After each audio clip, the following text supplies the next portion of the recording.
చచ్చిపోయిందాకా మనం వాడుతున్న ప్రొడక్ట్లు వేరు, మనం వాడాల్సిన ప్రొడక్ట్లు వేరు.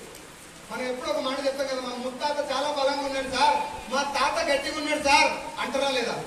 మన తాత ముత్తాతలు బలంగా ఎందుకున్నారు? మహేష్ బాబు చెప్పిన తిండి తిన్నారా? వాళ్ళ అమ్మని చెప్పిన తిండి తిన్నారా?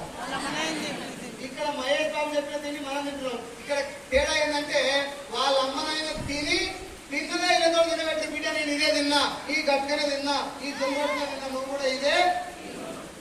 మన దగ్గరికి వచ్చేసరికి మహేష్ బాబు వచ్చి మనం నాయనకు కూడా చెప్తున్నాం, డాడీ మనం మూడులు తినాలి. నాయనతోటి తాతతో కూడా థమ్స్అప్ తాపిస్తున్నాం మనమే. తాత థమ్స్అప్ తాగేటప్పుడు చెప్తాడు, దోషుడికే వద్దురా, థమ్స్అప్ మంచిది కాదురా, కడుపు ఖరాబ్ అవుతుంది, కొబ్బరి నీళ్ళు తాగిరా అంటే తాత నువ్వు జమానా ఉన్నావు, అవి జమానా బదలుగా థమ్స్అప్ పియో. తాతతో థమ్స్అప్ తాపించి తాత దగ్గులేదు దావకాలం అంటే అప్పుడు కొట్టకపోతాడు కొబ్బరి నీళ్ళు. అవునా కదా సార్? అంటే